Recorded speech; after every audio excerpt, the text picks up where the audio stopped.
O folo fa mafatalo fatu Samoa lo faso soka de vango le via fili tebro watile o se fulu minute wati ene le July lima le tautua fa wa lo BluTV e mara una fo i fai pe le va yaso le afiafi le fiafi ba le vale soka fo se ba ia le aso fraile le utanto todo le aso lua se fulu male fa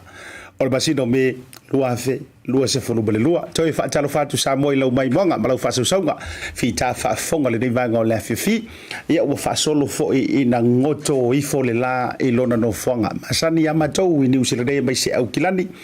tamaki makauru se matou lo mua au kilani dei oka se au le iyo il tato ofisa tu tonu i marukau ia alea tu ina tu el tanto fa sala longa me se foi la unanga fa o belo BluTV polo Mona TV ai me se el proclame fai o fa go indo le Tautai A'e fai vo sio tanto utro ma lo le folau ma lo le fa to ma lo la vale pale le ia so te lo foi le ia so ia e le to tau fai lo ina le le ai ni fe au nga sa fai le ia ia e o le mea mautino ala vaia na matua i oe le ni mafutanga mani i oe mani fengalenga le ingas masani ya yo le aso i oe sa vali etu e vai o tele no i fea sa mantua i oe lausi le fafonga ia ma le fa longo me se fole mai tau le sila e le ngata o tatou ya tunu i fafo le faonga ino le unanga le live le pale mene sa fenga yai ia me se fo so tanto tunu i Samoa e tau manga sa fenga yai le fono usu wasio tatu wuturo le pale mene o Samoa e tai se taimi ia afe yai tatu matimatinga o le yaso ia e tapatu lia fo ile data fa fitaya le anga le leo no tatu mate sili le langi le u tatu o frise sapi ma o mali ile ni fo yaso ia o fasifo tiuti me au manga wenga sa fenga yai ni sio atu no mama watu pe America Hawaii ia ngata leo Europa Asia manisio atumoto le Pasifika ia ole fo le taimi wa ye o to le ne fiafi ole fo le aso le o to yai fa taro fatu Asiata male o nanga vai le vanga fo yo le fiafi ia sa le vea mo to pa ia le popo o Samoa ole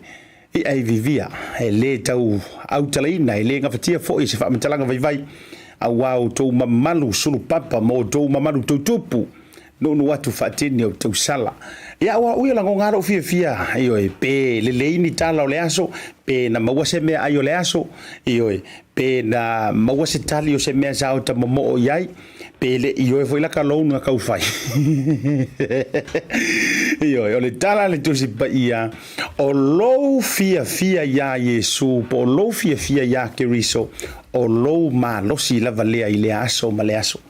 malo le folau malo le fatotoa ia te auto u malo fo ia ale nga tailea fa fita ia tu ia to mo nga lofa tu sai fo io fa mulianga lo taso fa nau ia ele se taimi tante toi dali tasi e tuai ia to vale lo fo to fa mulianga le nga taua mana tu paua leo le mena momo io ina uaivi ia le tala ile tama ile tusi ile fenginga tua ile tusi pa ia fa mai ana matua tau wivi lava ya kopo male angelu male tala ele mafai ona o walu se ivanga na wa e fa manuia mai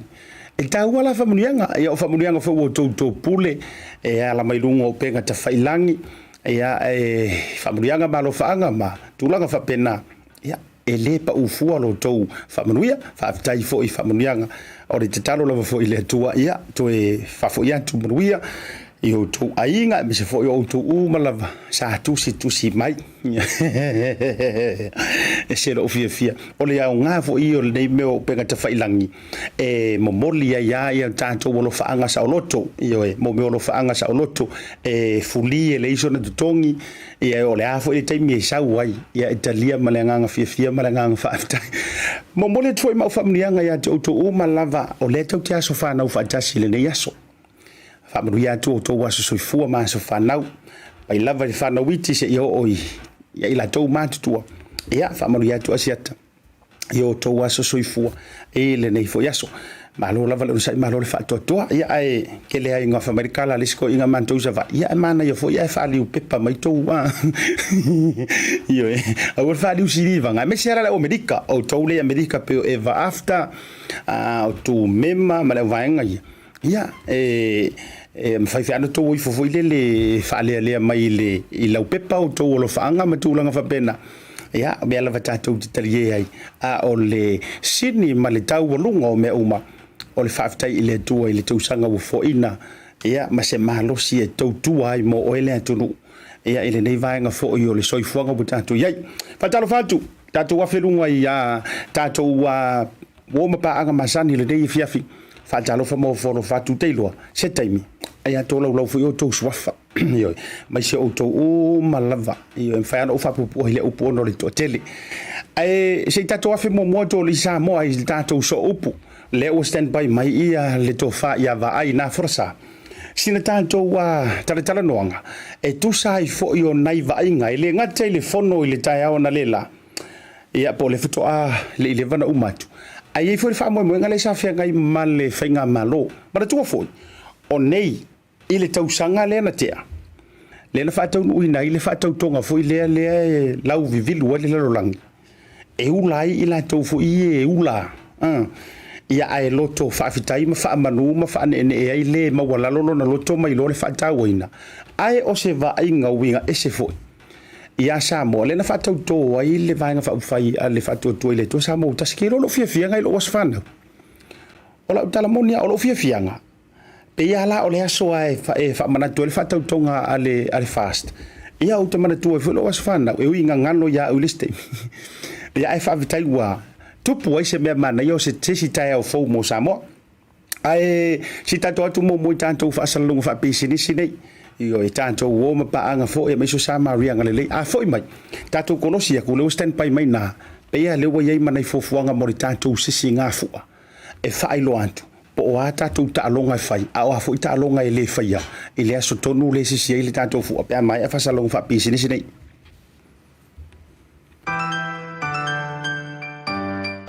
Voucher is one of the most convenient ways that I'm finding now to do my shopping here at Farmer Joe, and my sister just sent through the voucher on my cell phone, and I just come straight to Farmer Joe to do my shopping. Ole si tulanga pitusili ole tau. Ole la fo me ole pepa tala olo. think it's really convenient for families overseas if they don't know how to help their families here. Then this is the perfect way. Mai ele sa suma fua tau ele sia sa. Ni fia foi sa we mo mawina ni foi au nang fo ala mai le talo for voucher. Ila wana fa tau ma me te mga oi. Ile voucher. Dai mo le talo for voucher. Ua mau le apusu se wa fine. So se paro loa fa ngo fie. A me se le te wa i ma le telefoni. Tai mi uma. Ai lo la for merkes. Ona ino do tama ore ainga. Fa te tu la vale talo for voucher mo le foi au nang fo fa tai. Ma lo la le tam pai. Pa tai talo for voucher. Teki talo for voucher.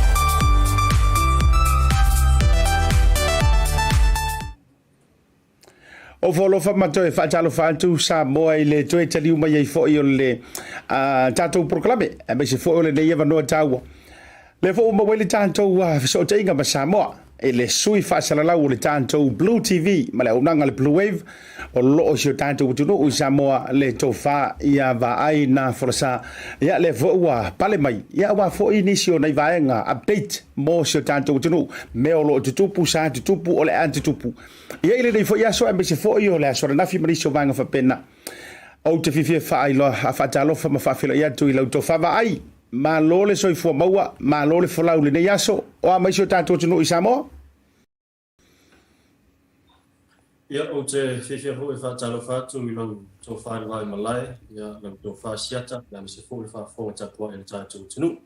Ia e le whangalui me fōi le pūlenga le tātou ala whāsalau le BluTV, Bluwave, ia I nā fōi lau te loa, ia whātalo whātu, mā lore se fōi muia.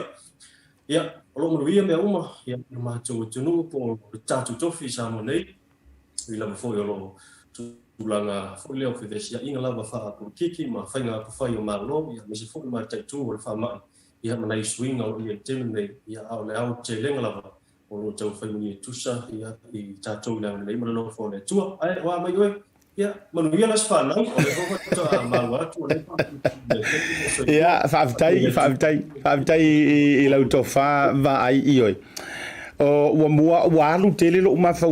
le ele tau o le aso le nei foi le fa tau to I fa nga malo fo wa nga lo ia te o so fa na lo foi nei ia o te ila foi le ala po fo tina le ainga o va ko pakia pa ka mai to no le fale ma pisi ia fa pepe I se me ia te o to sa uma mo so me pese o le aso fa na fa pe o soli ia vi ele nga le tua yo o se o te fia lai le ilo waso fa na mai I le lata usanga se fa wa wa lava e wa longo wina mau te aso fa na fantasia ia male fa tautoina o le vainga fa fa yo lo fe ngai male ate ino le malo ai fa tai foi mo fa murianga me se to telo ila tausa mori mai lungo penga te failangi fa murianga ai mori toi foi ma io o se fa malo si au ia fa mai senga foi lau to fa po ele uso tu lo ia I tūlanga fōi wa o iai ia le whamunianga le tua fōi mai tanga sa pale whiangai me se ofre tua pa se o tausi ia ai o le whinangalo le tua ia lava fōi na te sila fia lo tātou tai au maro tātou rumanai ia ai whaamalo si au tuai fōi ma whaamawhanawhana tuai fōi le tūlanga tūlai mai le ainga ia maua fōi se lau lau whiro iai ia whai se tātala ma whai se kai pukofi ia fia ai ma wha te ai fōi nisi o mama fole nei foi vai aso ma nei masina ia me se foi o tanto lanta fai un masina uiolea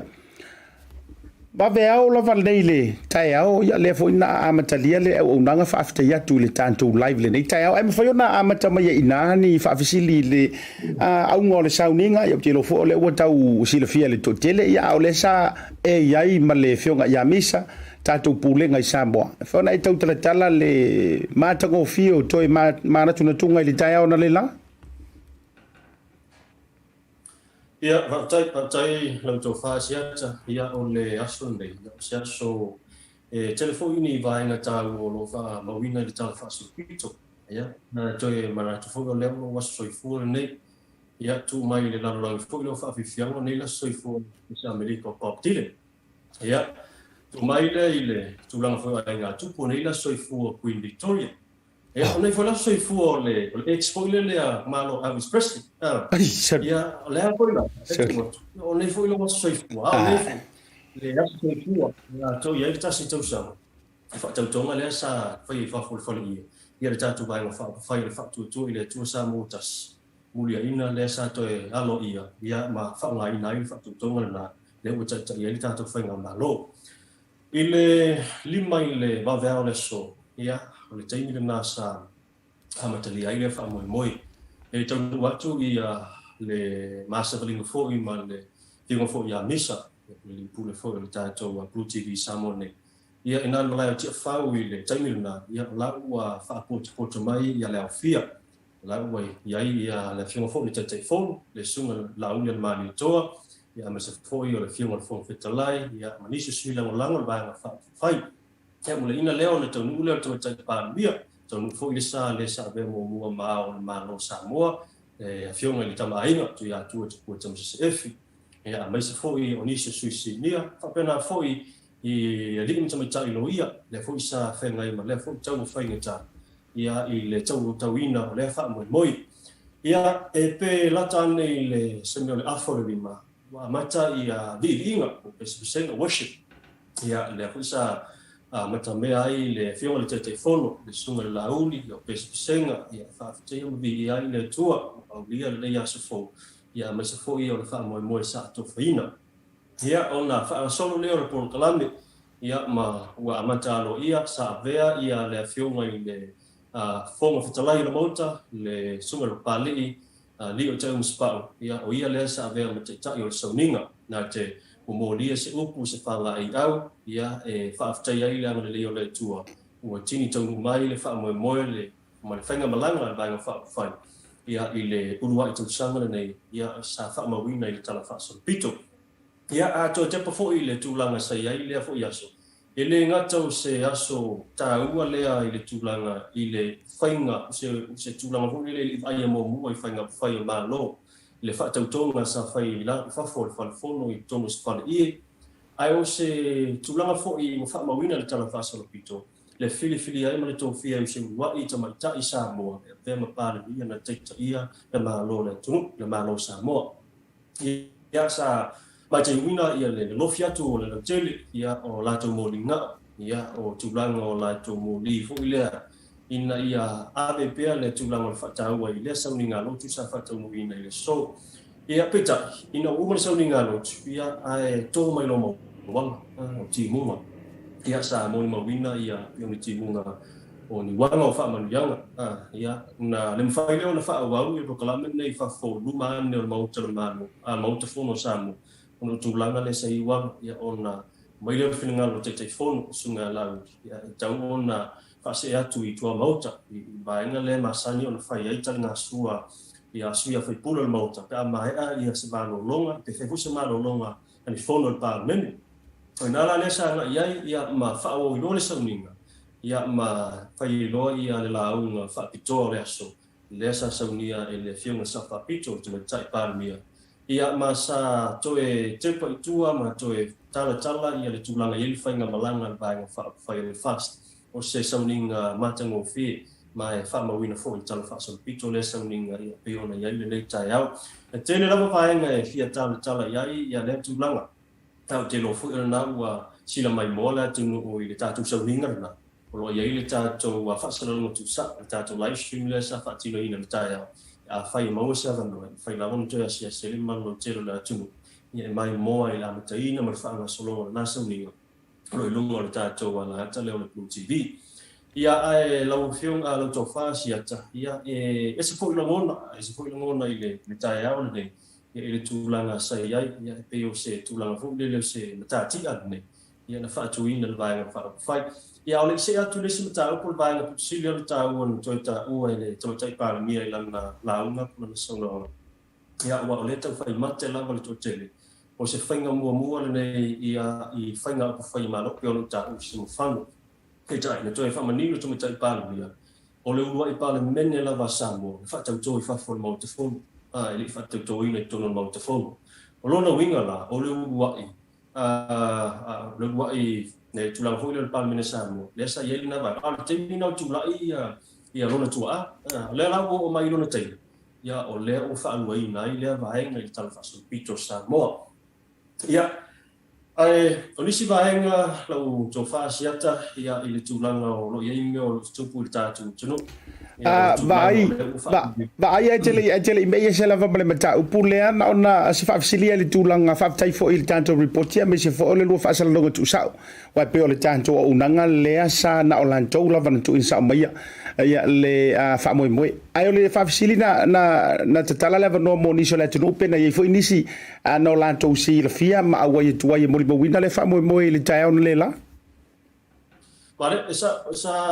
na ia la tau sa o yatu ia o la tau foi o members of public o la tau no tele mai la tau la vola ulango i vai fa fai mai la tau sa ia le amatanga mai ma le fainga malanga le vai fa fai le fa tu ile tu sa mo just le sa wai sa mai tau ina fa tu dia no fanga la tu fa ia tu sa ma le la fa sili no to fa Asiata malo fa tele ia ai le na tau mau wala fo ta tau fa sala longa ile ta on lela ai o ta sile va nga ia wai e pe moni la fo ile i ia ini fa sala longa fa lo tele wa tele longa la na fa pe ai a dole va ia so tau fa ai lo mai le va nga fo ma to fa mana tuina tele longa la ma tua tele se nga nga pui nga malo le to tele i lan tau o le lo fia tu fo e fai ma o le mawina ia o le ia o ani si va nga se taimi muli o le se tafa soa i tulanga o le tau fianga o le palemene o ani si vaenga o lo tupu so tanto watru ia o te loa o le tulanga le o ia i taimi nei o te lo fo le ua fai wik nei masina me tau la ile ile atu o le masino yuni ia ila so mua le fa mana tu elo tu tasi lo so tai mane ia tau ona sa lo to tatu tingu o ia i mai problema fa polon se fo ni so tingu sa baba ia sa Bilalo sa mo la to ba vaina. Na o le ua fa la wino fo il tu tai pa mi ia nei mai aso pelo nga ba tustana. Ia se fu wanga manino le fa mo fu fa tino ina la so mo yuni. Ia me to fo ila la so mo ia o so la vai e masa ia ia so malo no papicalite ia tatu tino. Ia fo ila fa tu ma wino na aso. Ia so malo no tatu tino la so mo yuni. Le si va ela ua le o toe mafu le o toe iai le vai mafu le masa iai i le whataluina le tausanga na nei le tūlanga o savali o whala tutonga o aonga o company, businessi o mtanga luenga ma ila tuhu mai fia sāwalia ia i malai o te whau ia o le whataluina o le tūlanga o puipuinga o le wha mai o COVID-19 maraiva ai o le tūlanga leo la iai o le asisi ina pēr le tanga vai o sautonga o Samoa i nare malai o te whau mana tua mai o te iloa o se pēr male fata usanga tanuai le na ngata mai le fa mo sisi o tanga vai le tatu tinu i le taimi o sisi nga fo por tu tas le mala te fa ono nga le ngai sa fa tino ina na mala te fa tu la ngata tu fa fono ia wa le sa fa tino ina lava fu fuanga na sisi tatu tanga vai lu mo le Maota ho le o tatu malo ina ele fo ia le ala to fo ila vai tai ia le fa mo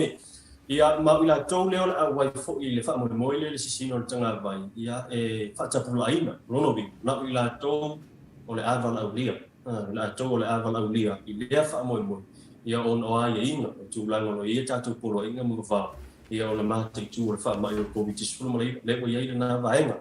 ai o tu lango fa fianga o le wa manatu ia le kapenete no fa wa fo ina kapenete sala to fonta no fa mo tino mai tu tai pa ia ua tu watu i le pule ngale i fai pule ia pe ona tata u fo tapu lan te wai ia le fa mo i le tu watu la tu sao ma tu le limor kale na wai tasi tu sanga u mi le na fa na so le fa mo ai o le tulanga fo ile o ia o le fa mo fa fi ia o malava le te tau na fa tino ina la so mo i uni lo fa ma tu ina tu totas o le a se ia tu fa tino ina le taimi o le tato te wila le fa mo el masino se tema ia lona winga ia o fainga na lela ia o afa fifiang me masani ta ilo fo i pe o le atu ai ma le tulango se tu nga fotas ia o i tisi nga fu ten fa yena vai ia le atu umatu ia fa fifiang na fa tino fa tasi fa na tuino te wilo le tu sa mo tas o le si fainga fo le o ia le o su tai mane el tatu tunu e le vai wan on po la so lua la so su tasi na ia ai so ila so lula so mo o le atatai longo ia masailini i le vai wanga le po lua mo ile aso lua le ole longo ina I Folasa uma we kale se ia la tu long e ta uma la tu long taimina e o isai lini ma me ma fa pena e ta uma le taimina ia e alo ia le au lia Samoa o lona ono se fu sanga taimane e lona tu tas ia le fa mo lana la uta mai ma fa ta ti mai mo le tu lang o fa na tu ina tu tas e Samoa ia ona se mai le tu lang o le tatu I lalulangi o ta'alonga. Te loa nai te whiawhia, e whau te whiawhia, ori la tunu a toi tamwhainga tatu manu Samoa, I le tūlanga matati e tele le uia. Ora me mana ia. Tolu vai le ua mai, na o tolu fo I vai o le ta'alonga nei, ese mai isi vai, tolu ua tuana, I le I mawhai on au vai I le tatu tunu. Ai na o le tolu vai a sa tatu whina wai ma tatu tauba.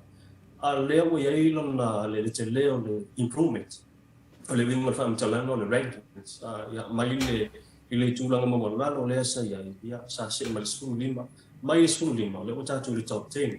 mai le tulanga la bai le tatu au ya wa vi ai ma tau fai pati ai le tatu tu le ngato la tu au mau le au la tu fo ya mau ma lo pia fo I so stuff on no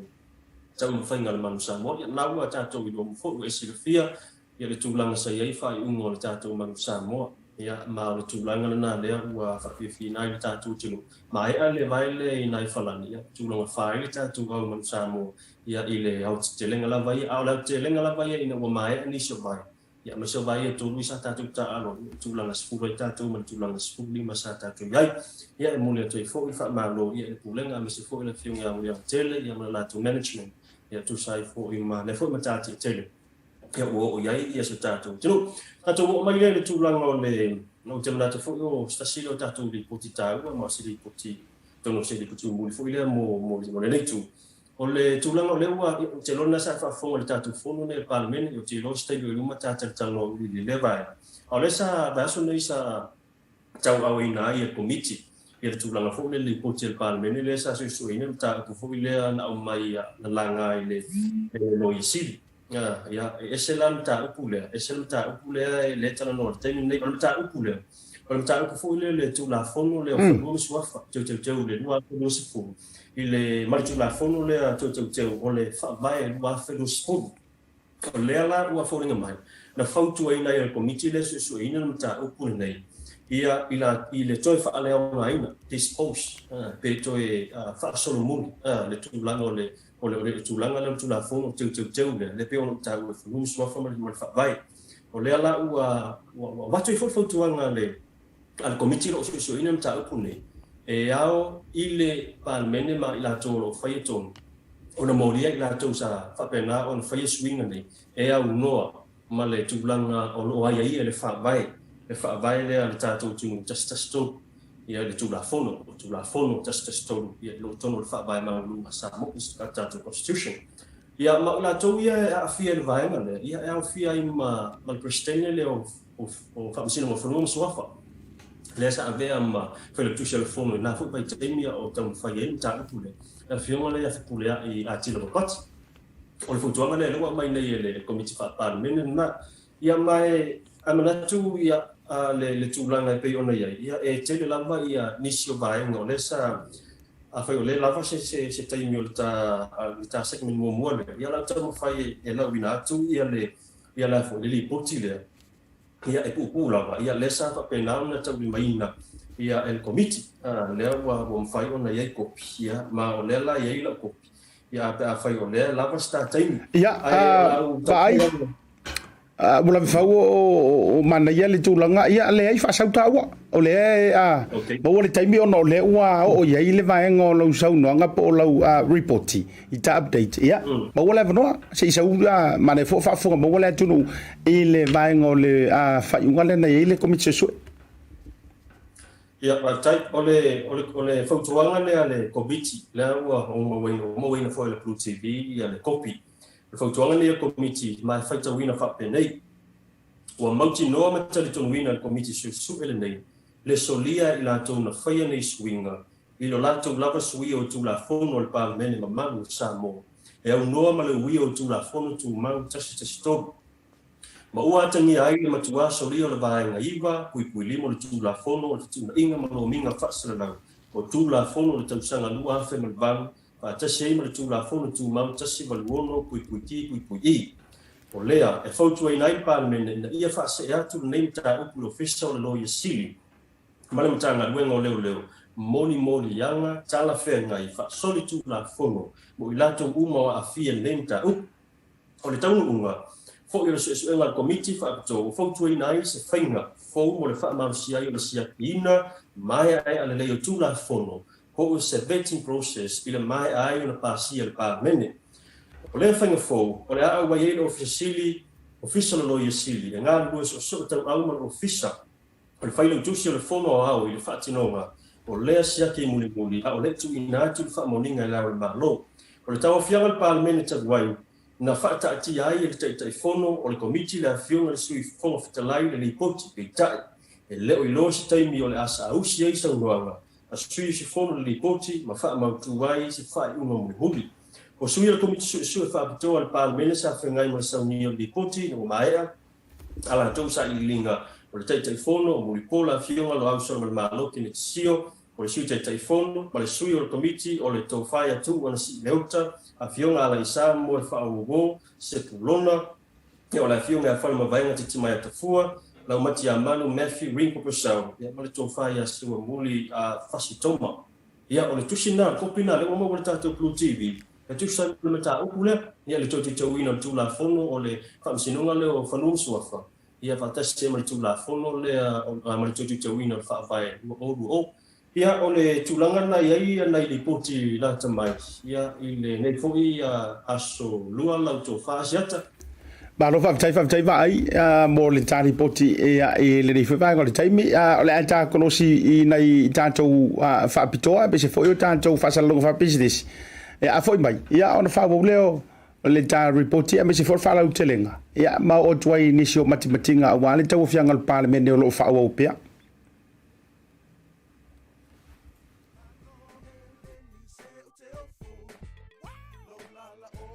a fai te mo mia o loa mai Samoa ma nisio atu moto le Pasifika e peo fiti matonga e na o le tasi lava le marketi te mo mia le Tasi Market. Tasi Market e le ngata i fua whatoanga e maua fo i a fee ma isi me tau mafa mai le moana. E pea ona ufai atu e te maua uma o loa mai atu moto le Pasifika o le talo le te sila mai ai numero tasi lea o loa sa palai mai le atu o fiti kako karongi ue fo ia soi maua foi le umala mai tonga e le gata ilea mo ila tau fia le tātou tama o le whai e te maua umala vai Tasi Market a fa fetu langa o whaalawelawe e sa o le lei e maua tātou pusa pisupo tu ainga le leia leo le pama le gata foi lea maua pusa moa i so si tu ainga sizes fa pe foi la kako pusa siu pipi anse mai ngar ka pusa siu ngar fa mole a tai tama ia mo fa la vergata foi leo pusa pepe il Tasi Market e maua fo i pu mo whaalawelawe in bulk i le Tasi Market ia le nasa moa a mai ala ona fai umala fa tau i nei le o danga le Tasi Market aua nei e tu mo ai alo fai nei o tatu ai ngai sa mo o le fia ngai mar covid e iai fo i le lato o danga ua ta o le monogram e lafo ai tupe mo ai ngai sa mo ai le ngata o nisi o atu moto le Pasifika e tasi lava no fuanga i te whaia ai tūranga uma nei le Tasi Market whale o loi Messi Road i West Auckland a renga te leo papakura i South Auckland. Can you be my wife?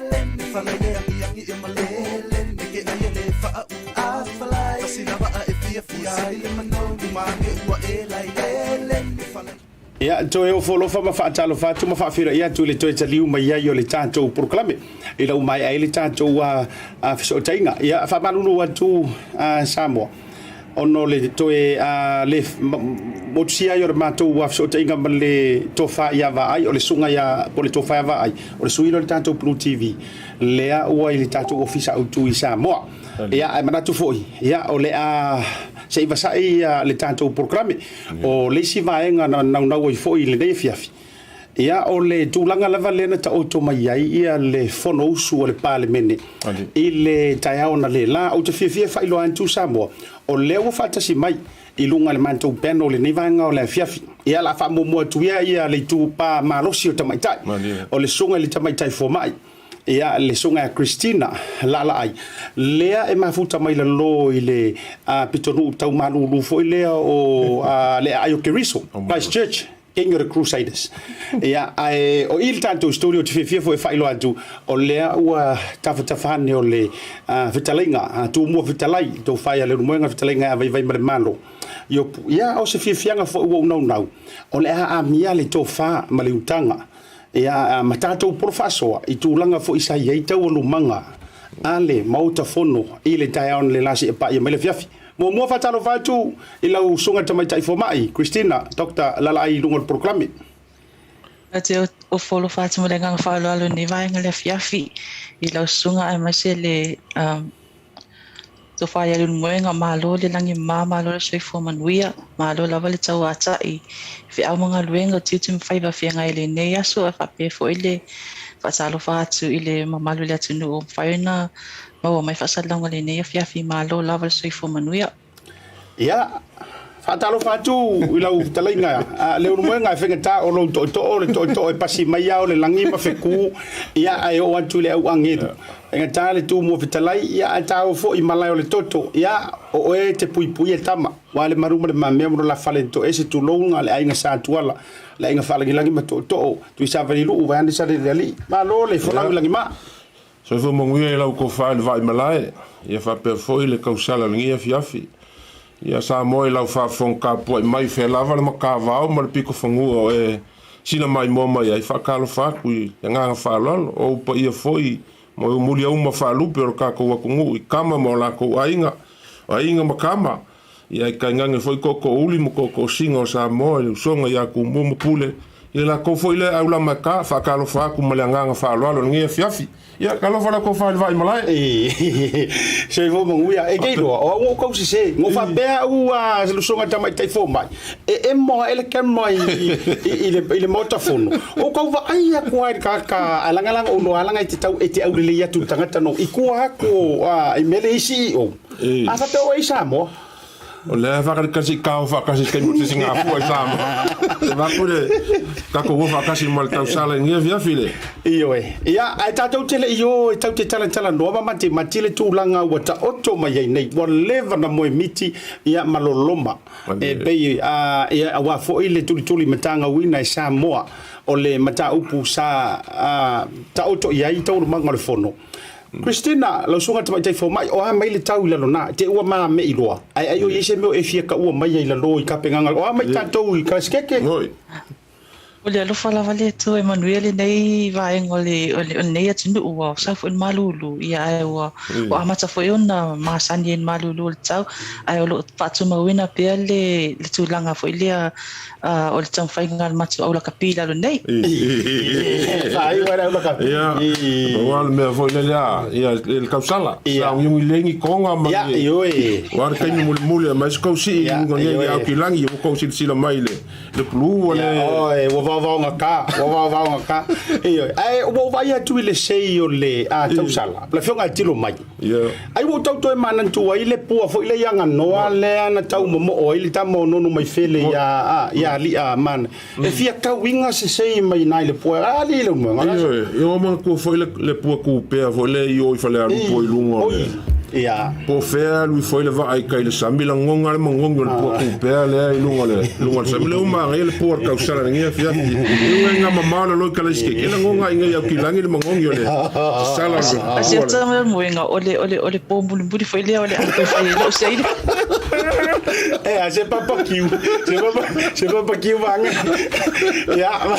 mano la mananto la tato no manonga foi lo taimi ya telese taimi tau te fa so ai mo si le fia mano la wo amia le tofa le sunga tamaitai fo mai o le tamaitai Christina por fenga tilo mai o ia o lo ia ile failonga ma le to mai le o le fa to fa manino doctors o tulanga tau political science ia po o su enga fa por kiki tulanga o ma tulanga lo loto no winga e ia ile le to inga fato fala inga le mo de silafia le loteli wo amia foi ia to o tua ia ile manino male ava ia misi foi to o le unu moenga o le vai sua le o le fato fala inga fa matai ia i tūlanga o le vaenga sa fe tongi ia i whaasoi o tua oie ia tu tonu o le Maota lea ua ta oto i paanga le unga ale komiti lea sa iai to aiva le komiti ia mai le HRPP ma le whaatua i le tua Samoa utasi au ngā ia na tuli matanga o lea le whaai unga ma se whautuanga au mai suenga sau le tali manino a le forasanga le taitei fono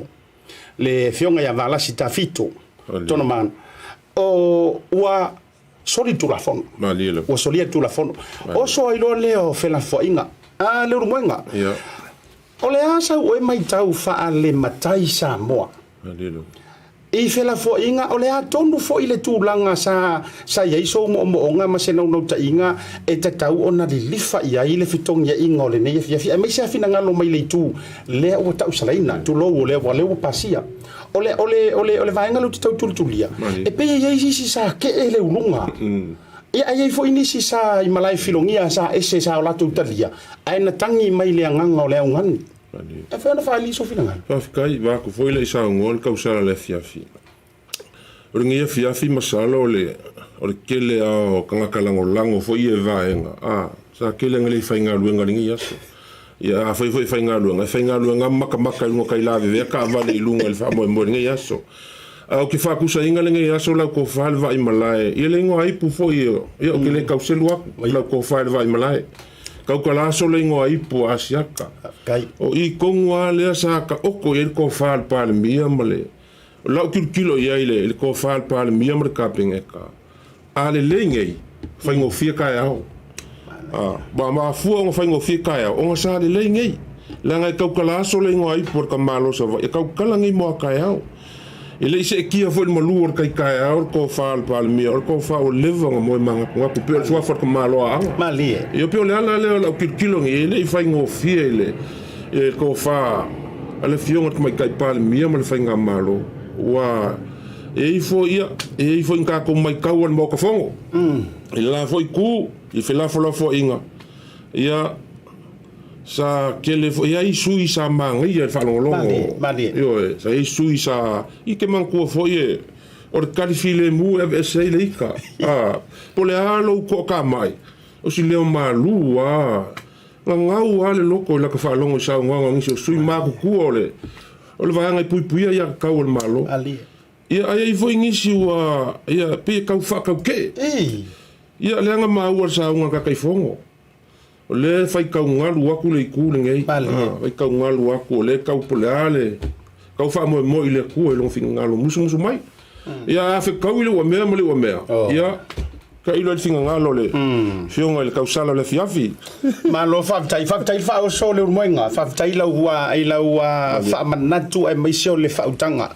le la le no wai fo ile tu inga fa to fa la inga le nei se tanto wilo ina le tu langa na ta auto mai ai lo so ta mai tai fo mai o te lo na fu ta auto le unga e ai lo fina ngalo o e ile to mai na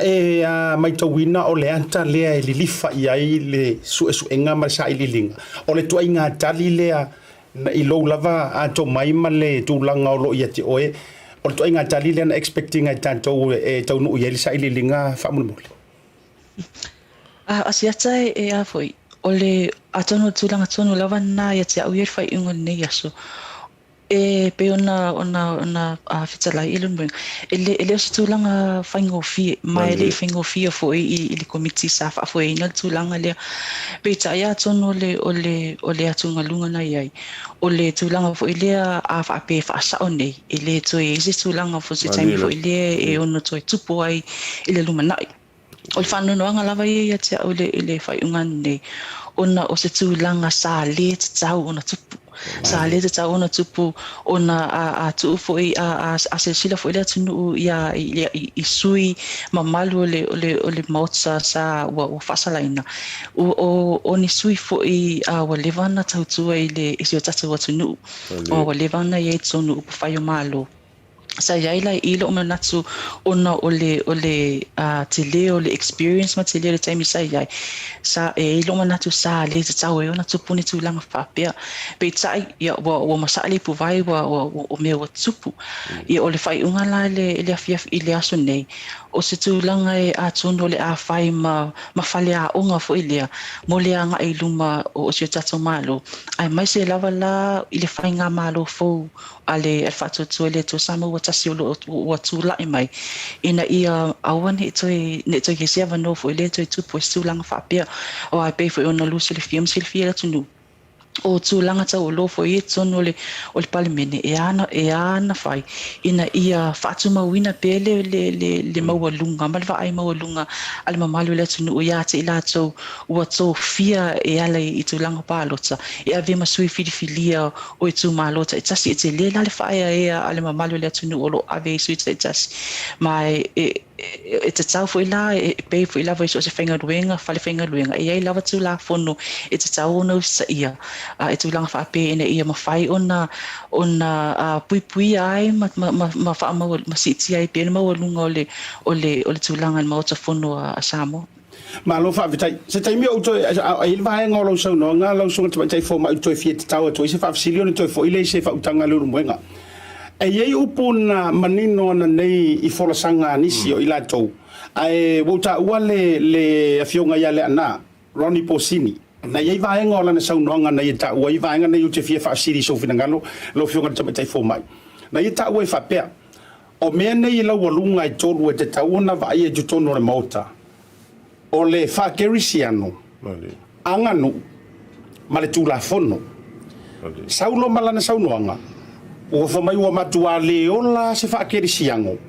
ma se fa le anganu I le anga vai mai I mei o tu le mai ai o pauana mele kau kaka ia I le fa unga ma le fa to tu ile tu ma le malo ta to ave fa pena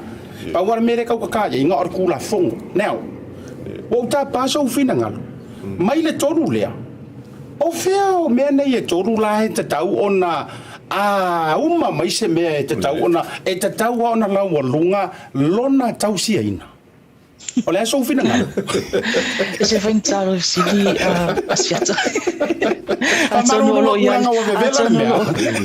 atono lo ia le mwenga le tali sa o lo sili e a fei le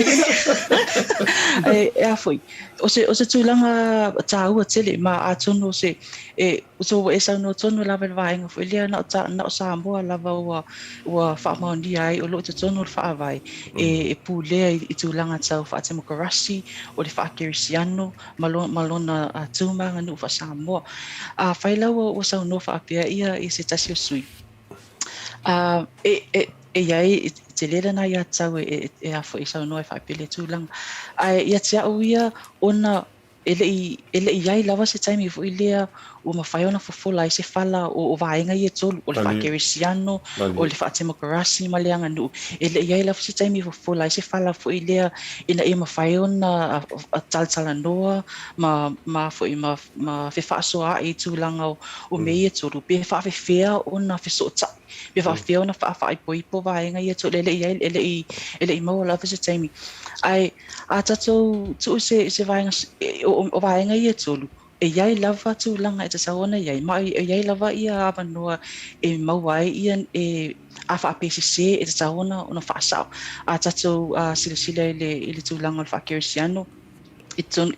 ia foi tal tu spa ia me fa pena ai ela você se sa ia se sala sa fa sala sa ini si sa fa sala a sila foi tu langa tau fa matai men tatu fa lang ia o lo sila fia o lo a matai a ese se tu la fono e fa le sala e tongi sala e o la tu langa vo ile o tafi e malindu ai fa pena foi la ele ai ala se singa mai le tu la fono lo pule ai ia tono le Maota fono ai lava se fale tono ma se sala foi le o fai male motinoa e te tau foi la ona e sona fasalanga so ia te ola ia ola e pa le ni vai ngai e tolu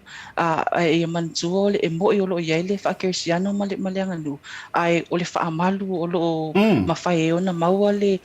saolo tonga ole malea foi malami o tonu file mu malami o tonu sa mo ole ilalo ole telefon ba lo faftai le muanga ia mai so fina ngalo ia fafkai mo le saunga mangingo le kausala ngi fiafi ia kisilo fiasi ka o suyo ro kongo le pale menge o suyo kumalo malie e mai kau umale kumalo vai lainga o la kausanga kongo le ai mai se sa mo ko e se fa lele e se mai kau le winga foi lele ia pe al fkainga ka koli o ke le isau ka le per kula fo ia fa mau ku la fo e pe nga ai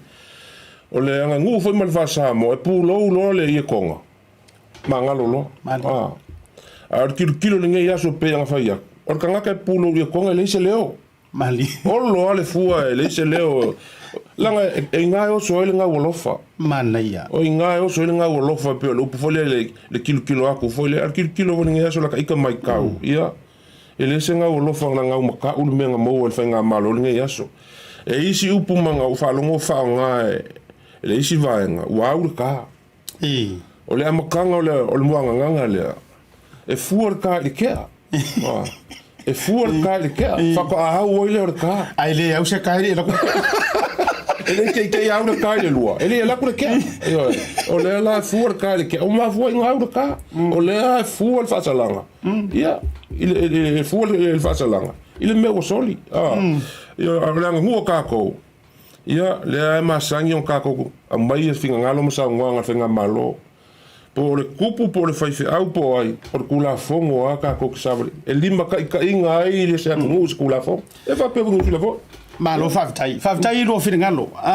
le wa e sa no tonu ale ru moenga ile si vala fo ino mana taute mati na mata tu fa so ai o le na mai tau le so le ne o ngu fa pe la utala o le matua tapua ile lei mo ono sai mali ia le sui lae wang sala ka kwa veia le ufa pena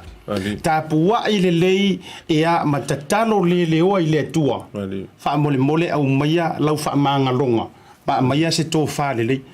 ai o le nga filo mai ko kongu pe e na mai tau ona nei e tau ia ilo sina vaenga e tau saviringi ai au tafa e o le sui matulanga na ai lau fionga fo vetalai lau fionga fo fala pe o le sa to e fala vela ver sui falet a o le kau fo lo nga fa fika o la so fina ngalo le to ina fa to fala ina ia la ku fa fonga mai Samoa lo winga nga la fa makalanga le nga fa ia ku kai mi usola a fa pe o ka ika le wanga sala ia ka lu ai lalo o kilo fo le pale mengen o lo kilo kai mi sa ngo ile pale mi yang ngi ko o kilo a le va ku sa mo le sa ngo nga mai kai pale mi ia o sa ngo o si le leo ko o lo le ma foi la sa ngol pa mi la ka mo fa ya ku se avango e ka fa ka makakao ai me e sa ili po sa a le wing sa o pe ma efika lai a fa yo ke anga sala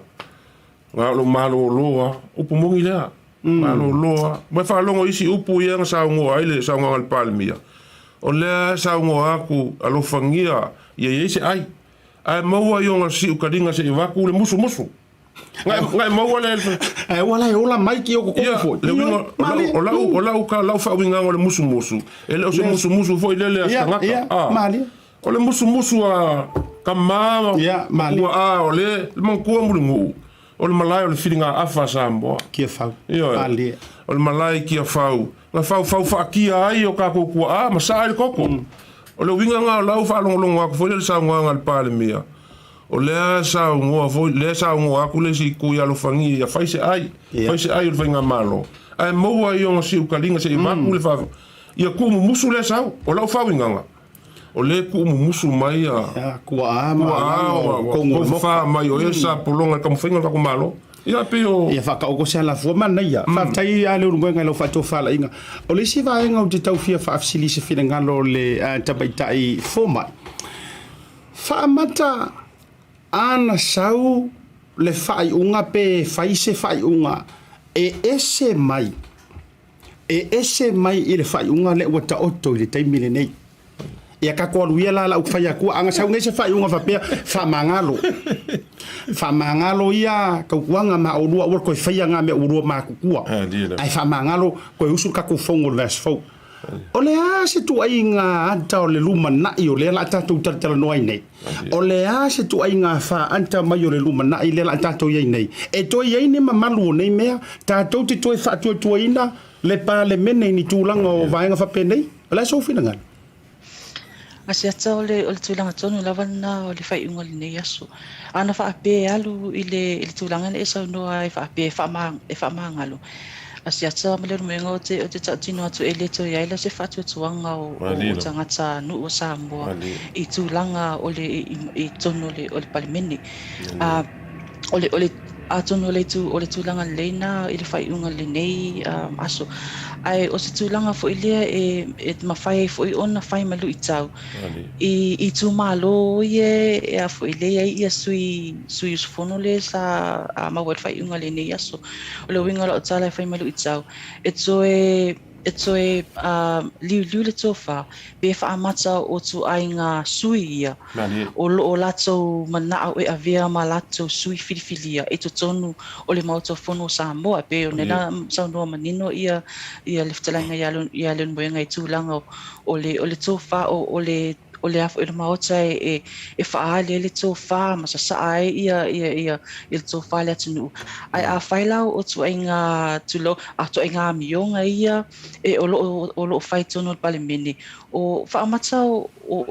tu ai ngā mionga ia mantulanga ia o le fina ngalo ia i tu malo e o mai ala tu sui e whaali tono o le Maota fono. O a whaapea e lo tulanga ia o le e mana o ai ia i tu malo. O a tataulo la ona sila i sesi tulanga e mawhai ona toe suia la toe sui e anga e mai tonu e avea mau la toe sui i tonu o le Maota fono Samoa. Balo whaftai whenga e sa whapopo alun mo? Ia, e mongi le sao ngoanga le kausala ngia fiafi e isi sui ngā o ka whalonga ko foi pe ko sa ia la ko lo winga la kala foi lele o ko ngofa ia mo ko fiku ia lo winga la kala fa pe mai o ko kongo le pale menge o le ai se ko fa le ai se fa ko kanga nga o kingi lo winga fa tu sai fingota ku sai fingoka mo ngofa ia mo ko fiku ia ala me nga lingo ko kongo ngoi ko kongo fa ali ko fa le fa ko kanga sa ili e mangui ai Samoa ia leo o aku pe ko fiku la ko a le winga o la fa fi kai le pale mia o ngole a kausi mamalu ke le nga sa ngol pale mia foi ia fa pe foi kai fongo ya la uli o le moka sa mo o le moka sa mo sa se si ngo so nga kala ai le ka fi mai ale fi ngol pale mia mar kai fongo foi i mar ka pe nga kai mamalu ia pe o la ofisili ia pe o la makanga la kala ale lenge kai au fai mo fi kai au a vavaongi ma fu mai o ngafi ia pe o kala le whaftai loro winga tangia mai le lua a yo lo fina ngalo mana ia foi le fafonga mo Samoa loro winga la o matuata lie ai mai se so li le tu la fono o ami onga tau o lo al parlamento lumangai wa foi la nga kaukuri akua ma tau fai se ke a wa mai ka ko yo la so foi le a fai no fa ola mai pai fa ola la fai ia la mela su ia tia mo lo ngolo ngoi ka kala so le mai io fa tai ia fa mangalo la sofia le ngeila el mela e ka fa mangalo le mela usala la ko ka kala a fia e ale pa ia ai wa moni ai foi la wa tai fa ai foi mal tu langa i lo malai o le malai o le toto o le winga o le tala o nei mea uma na tā mau mai toto e walango mau mai tia sa ina ia mau ai se Samoa e sao na la moa taia tato mei la ia le vanga o le si tu no mai tau wina i le fono ana lela ele ia se si e se mai lai le tua tu lunga kongi aku le sianga angos e vol tanga tai kongi mai ngal fai ka kanga na on fai ta tofa ma fai mai se pi ka fa ku si e si tai fono foi leo le committee so so le si ma ko kama mai sa ka wa so le io tolo pulo le toa ka malo ai le wingo la tal e toi titi la ole le lei ole mea no mai tauina ola se le lei ole au nonoi ole au kalo sanga mare to fa ua tatala mai e vanga fa fai e pui ia te tau tangata le kalo sanga mai foi le fa mole ko no lokor ko kofa ko no lokor ko kofa e ire kilipi le tafia playinga na umai le fa ua le fa so le ai le tali le auli na tu la imatali atu ai awasa fa pe le fai pule ya so ia mar minister tu no minister ngadwen ai longa benga ia se singa ku ala lo tai mi fa sa ka ro inga ia ole mai tangwana lela ola le fai ko fa fo lele ole ai le ngai ole fast se sila mari kilipi le wo mana to mai na to mati ila ia me so lo fina ngalo se sila mari tai mi le ole tali le la ulia o sa noa le sui mai fa sa le anga le fionga pista vai fo le ndo tu la i twai Tulai mai rau fionga minister wa. Sa lea ia se nganga e whala vela beli sa nganga sui manu. Langa tasi lea sui matua o le to el mota. Sa matua o wai whatasi fo i le paia inga le na umanei. E peo lea ua whaano noi mai maungani mai. O matou e le eise loto wha mangalo. O le memo muna leo te manatu e taun wha malama. O musu fo i o te whala vela ve sa unoanga le sui ta mai tai. Lea la taua. Se si la fia le atu ale lofa. Lea e tau mawhai atu nei le fionga ele te telefon. Hena no wha manatu o tua. Le whaai unga o le tato paia inga le na iei nei. La le lafon whatu ia mato to wha. Sa au tau whaano noi whapea. E whaise la vea i mo mato. No wha manatu atu. La le aso no tu lai mai na au ina wa tuli olo tuli latino. Fia maua se taimi se fai se upu. Na eisa sina la vea. Me hai masesi. Ai fai al mena fai. Ina nei mai tau mai le atunu. Ia le wala fo mai nei le urolo le la au matou e le loto fa mangalo. Ota se ano no ai le ano le na sau no il te telefon. To mamau le to fai wingo upo te telefono malana li poti. Hale na, pe no fai atu mua. Nia fa o Taupea na fa tu watu le lafo, ai ta watu le teimio no fo inga atoa. La sa tau tari e fai mai. Ia lewa, sa no mai nei mala umai. O le tau teimi le nei. La ale mea na fai na matu no fo i fafo le fale ie. Ai lokal falfongo. O ina matau mai mea nei. Mele mali le sui. Seu le manu, matanga i le ngalo. Tau le pua masei. Awal tau le pua malafo mai. Langa le fai matou teno nofo matilo atu. I le mea na mafu wai nei mea uma. Se ofsoso ni atu le nei o tau manatu mai. Matou te leo manatu atu. Si la fia i le tua. A o ai o tupo i mea. O tau tua maanga lea. O le wha masinonga. O le upu fo le tau sa noa. I le whenga inga. Tu lou whenga inga. Leu sa noa atu le. Ana fa atino mena ele faia au to lol meo ye al mele faia tu ia fua se tapu tato mata tum titilo ala usa no tu te telefono tati mai la ia ai mari yeso i wa tasi ai afal finangalo or komiti or tali le mai le tua ia lo so ni tu le Fafonga e walua fafonga tua lau aftalinga lu moenga mese fo io le sunga tu te foma ona so lo ngona ile vaenga le no tau fia vali tua e se le fainga ka le me vo ile le le tu mai le si taimi na e mo mia se fiso soang ai ngungu umasakalia ale ala wa wo le taimi wa mau malo ai le si ale ala o faia tu le ngang ai pe faia ko timanda ko la wodi go timanda ko yakadia mai lo la sa umana yale yo e wa o ko mba ngakule ile malai vo ile la insa kul mo fo ai fainga i loa o si ule pa o ke lo fo yo i ko ngama ile winga vo ile sa wanga le fai fo e si le leo le sa wanga le fionga ke fonga por la fionga el minska ya sala sala inga si yo pe o malai nga ki si lo fia mali o la le menga le ko musu e se so la ko fa ku il pale mir kai mile ia alo fangia ia olo mala uli ia o se vango o kai ao le nei o le chapipi ia lo kalo mange e faise ai ia la faise ai fa fesa mo makula fongo ia ka kiangai wal me mo ila fisili langa fisili mangale la foi le ka o mai ka wako pe anga fa pe ngai ai saule unga e mangalo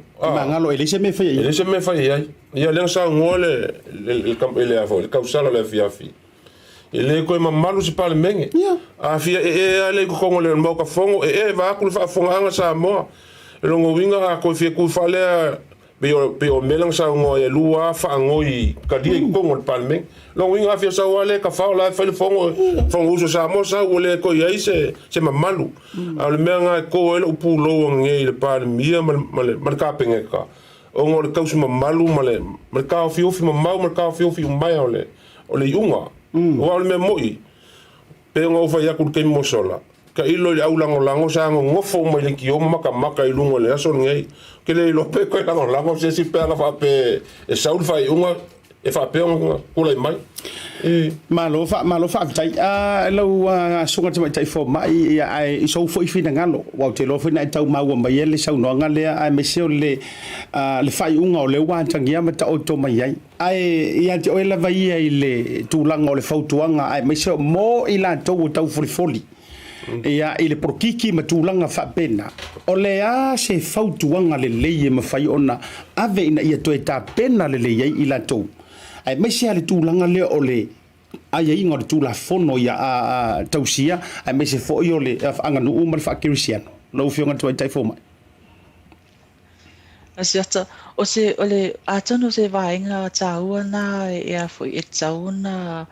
ona faia ile lumanai mo ilato umo lo o ye ile anga fo ile mali mafafau e fia awai tulanga fa porkiki o se tso tunu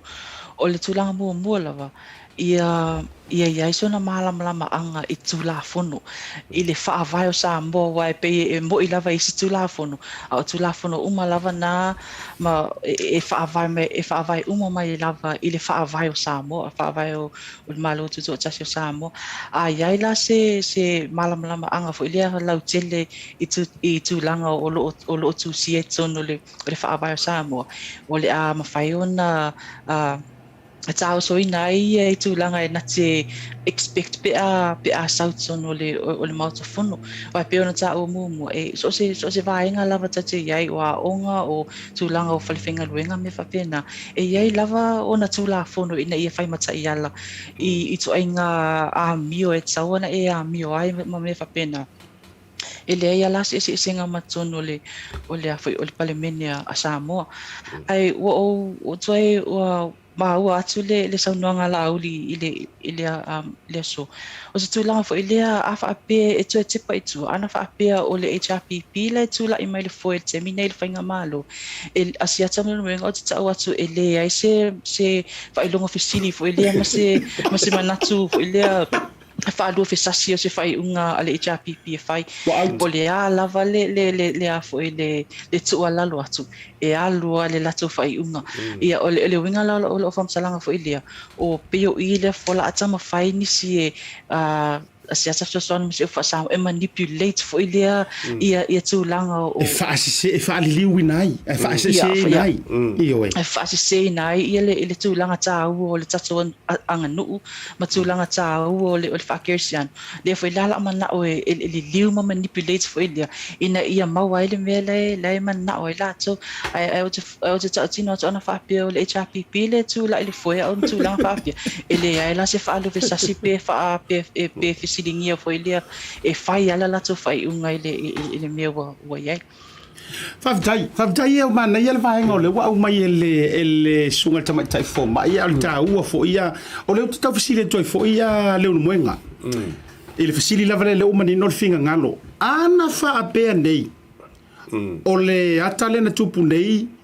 o le ai le isi tu fo ile o le HRPP le ai le power fa maka e kau faingi fela fo inga ngai e kau umi fo ile ngai fongo o mai la fiafi po le mea na ona ta le longo le tai au tai o malo mafala le tanto e to tu se ava no pele ai boleva na ta api sia ka le pumongia pe nga kalai fo ile kai komiki ya valas ko lo pu lo komiki nga le komiki nga filfilia onga ele fai la cosa yunga nga lafo le vakele lafo ko ngol pal menge fai le yunga wa ke fai ko ngol siku e fai ko komiki le yunga e ko komiki le male yunga ele fa kalongo inga ko ngole o le maoka ko le komiki le mala ko lo male yunga le ele lu fo ni vai aso e tatia mel ta upule ele lu ma ele umi finga kalongo ko ngol maoka fongo o Samoa mana ia to yo o ele vai ngale wa fetala ye ile urumo nga ile tau mafainga ale tai o le committee o tele o loa tele tai lo fa sa o mai au so lo finengalo ai lau tau mai tau o tele o loa po tau maua ele vai nga ali tuangai le winga le ana sa no atu ile tai committee fa fetai atu I sui o le committee na la mai na ko ki fa se furunga acknowledge va bena el tai fono o ke lo atu lo na finangalo se ka wa ku ya uto ile va nga ali tuangai o re ko ke ngai ko ke fai mai o nga foi la ko ke ile ko fa ato a mini a fai pule le nana mai e tau sa o fa mtalanga o le vang ko se pe foringa foi ngale pe o ko le kari ko winga ko fa nga mai nana au tasi ai committee to aiva o pasia o soli le tu la fono Ia wae, mangele sa ngole, o lenga maa ua vo I le kaimingi. Ko a maka inga fola, fai fola sanga kai fongo. Lea wha pe mai wa uma o nga saingi uma le koa whao le isi ku. A o ngei elwa vea o nga koe saingi ei, o koe ke. O koe ke le koa lua lea mai le koa wha. O sui o le ku le e pe o nga iai. E se vola la fa winga nga o lea, o sango anga lenga sango aia ele kai fongo ngo winga o ko ke ele fa unga le la ka fa ya o lo winga la fa winga nga be lenga mo mai ele afo ele fonga kai fonga la uli ko ke manga o se ful ka usanga lima ka usanga lo winga ke ele manga nga o ia kasi ia lima masinga ia manga o lus ful kausanga o le manga lo sa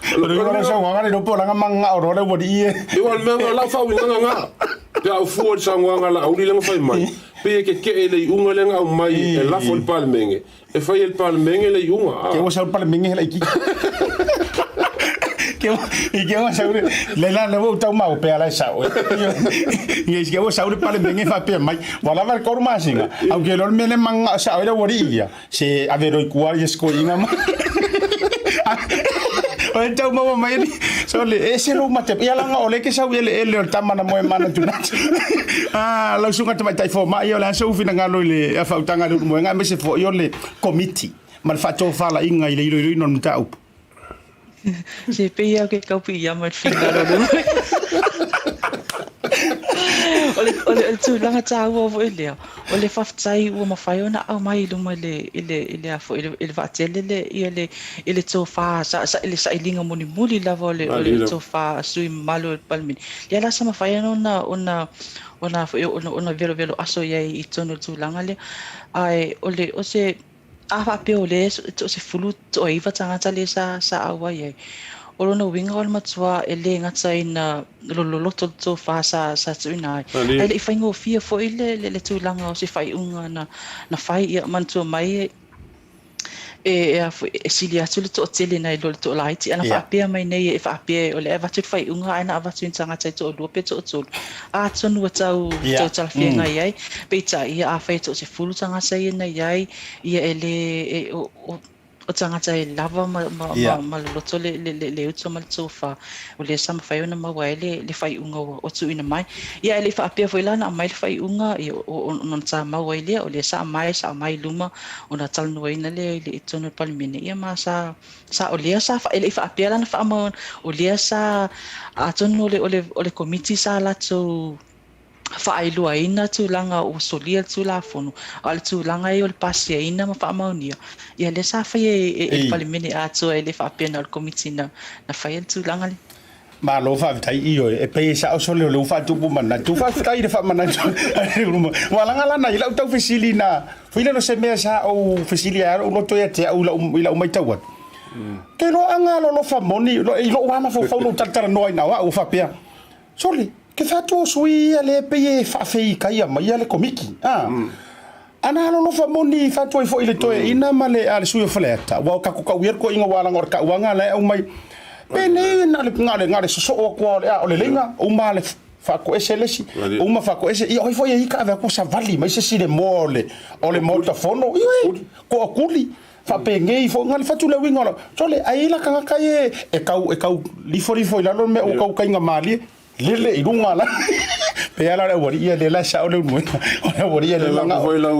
kalenga vai malai ma ngai el sa nga sukinga le kula ya o le tau va to mala fa visili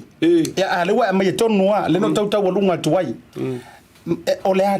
aso no fina ngalo e mai lau fautautanga le taimi na lava moa ia le suita mai tai ia le ngor kapa au kausia ale fionga tiro mai ele fionga ile swafa tama swafa sunga Samuel oi le fionga ia lima le manu o le asa u ato fala inga le unumenga o se taimi tau na lava ai ia lana foi sa ilinga malo ilo na fina ngalo le asa u sau no ngai le man e masangia sia kai i vai liu mo vai kai mo fa pe e le upo le ku a fa lava le mo ma ngai e le kai minga sa mo ai le sui ka mai kai le ele nga ka ko kulu anga sai foi anga fai pule le mo lia o lo binga o point nga ke fai ko ya uia e se ma ngai wa e o ya kai kan kama ko nga uno ko loko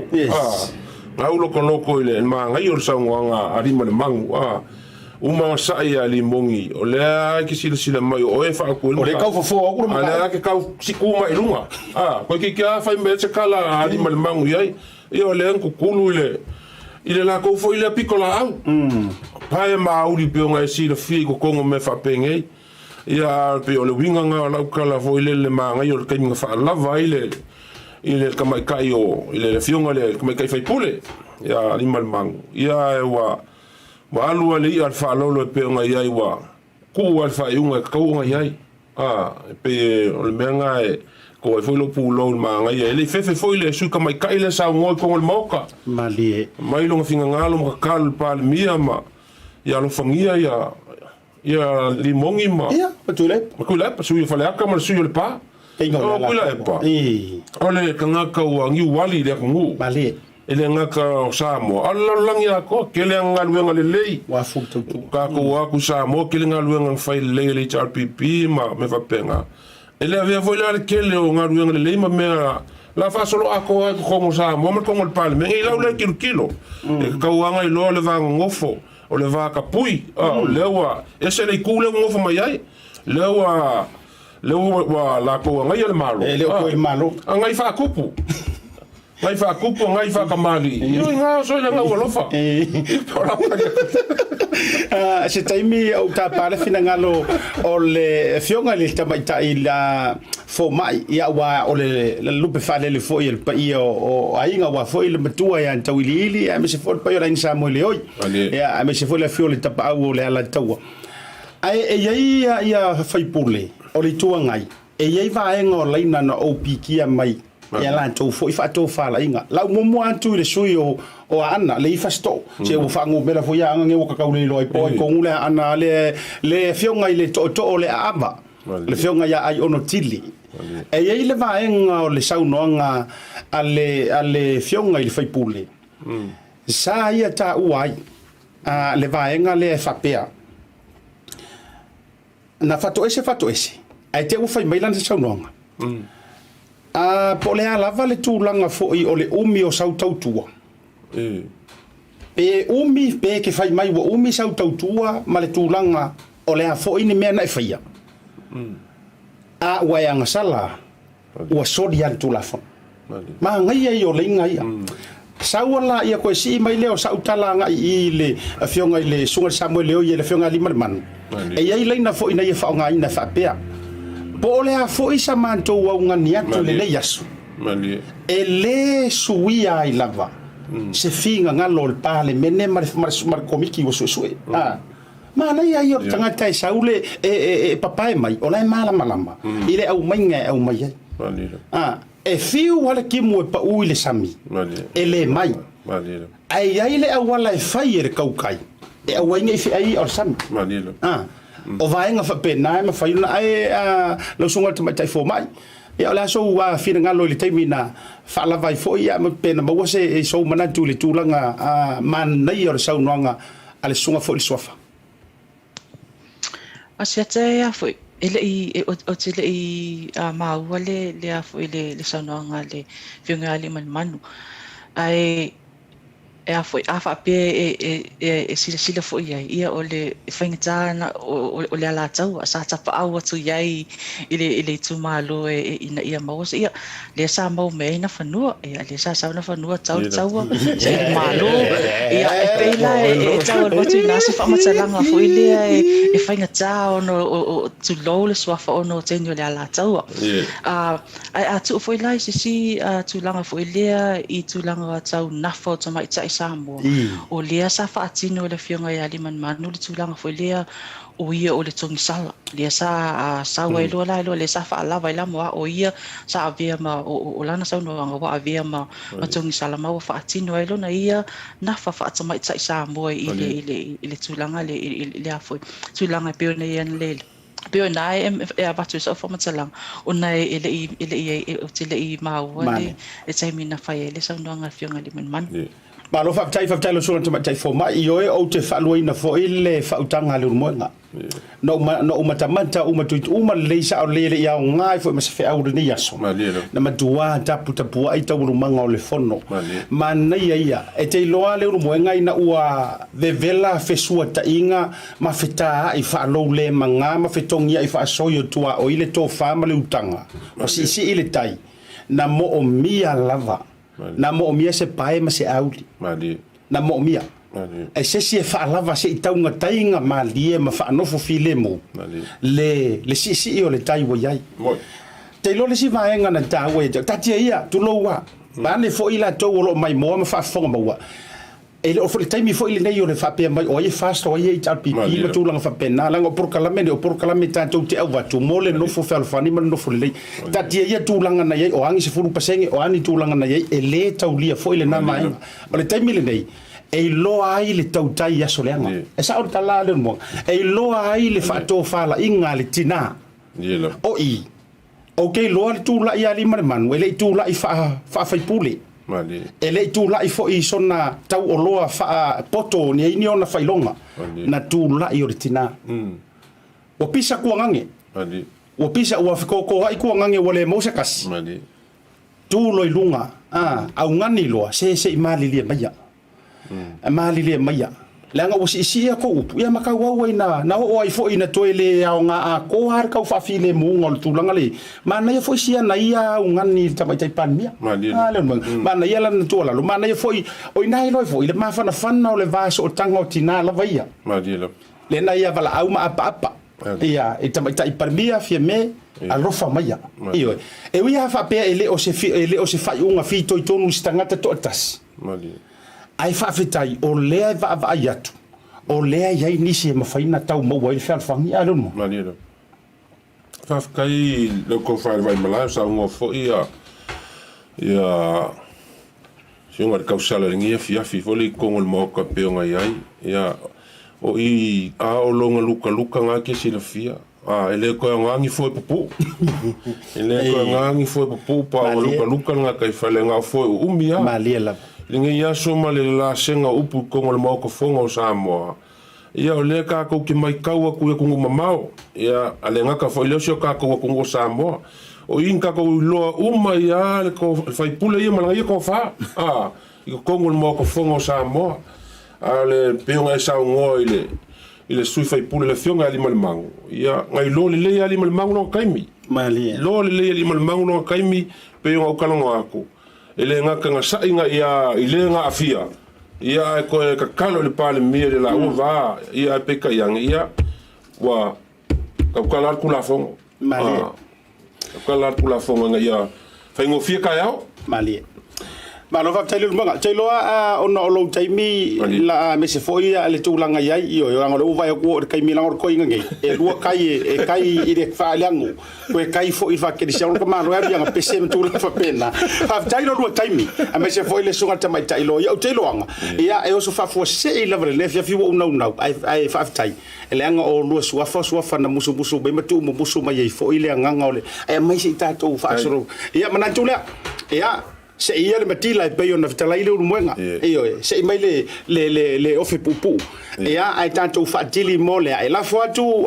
e lo fioga tilo mai fa mai a mai sau fautuanga e mai se foi ole ne fia fili tato fa so ia le tulanga o to ai ia ona salangi le ma tau runga tu le urumoenga ia vai ane le mai le se fa tala noanga le so mai ai malanga fa alwalu tai mele no siata o te tono le te le nisi upu paule le tuilanga foi le avea ma le sona mo le anga iluma mo se tata tunu o le tau o le tuilanga a toi tipa i tua le amatanga mai o le whaatu tui le tu Samoa le vaenga whae po whai te ro whae atu a mea o te lango ina le vaenga le apo le vaenga le a toi tipa i tua o le pese lava sa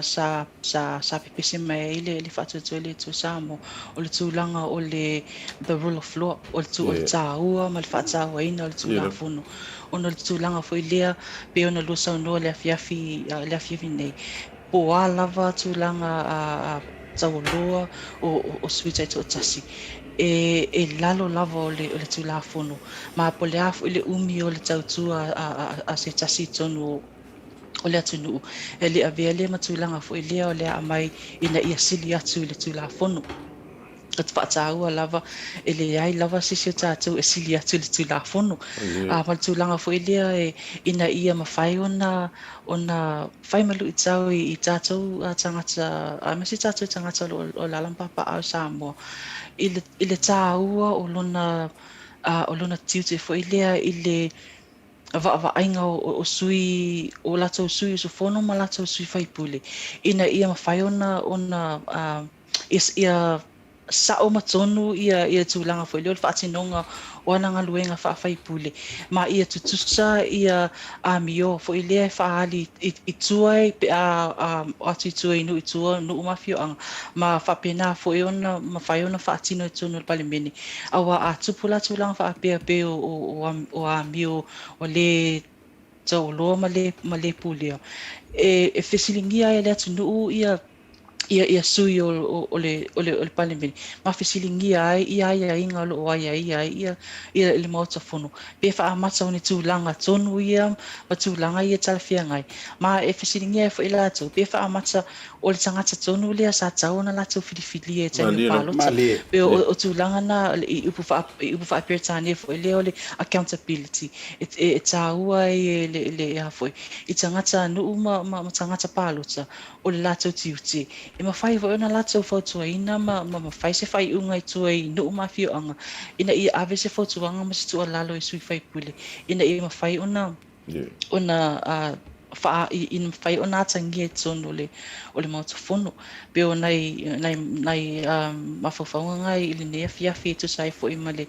fai unga sa mai nei aso ai o te talitonu o se fai unga ua sao ma mi o tonu mo le anga e luma o le palimeni o Samoa ia e lalo manatu fo ilia a fai ua faia mo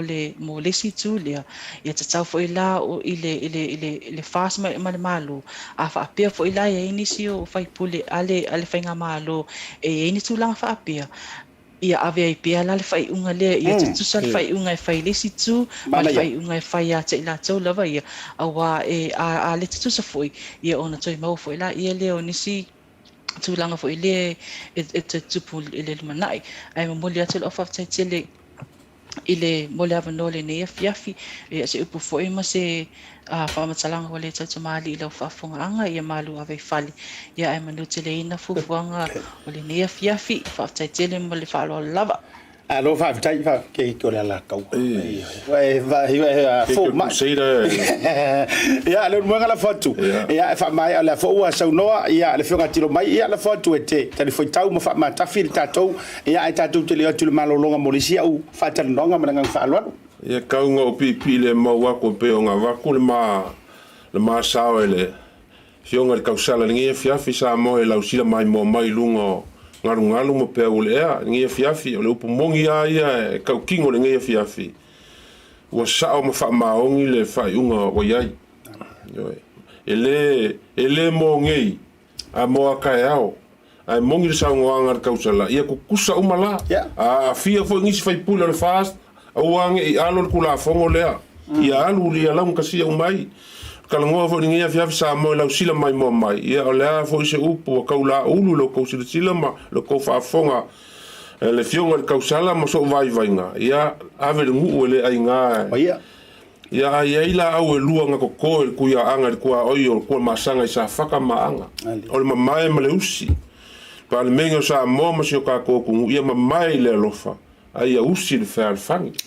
a malo foi la fionga ka mai kai pa le mia ma ka penge ka ma fainga malo ku la ngei ia au ngi ka ngaka le la au ia ka ngafa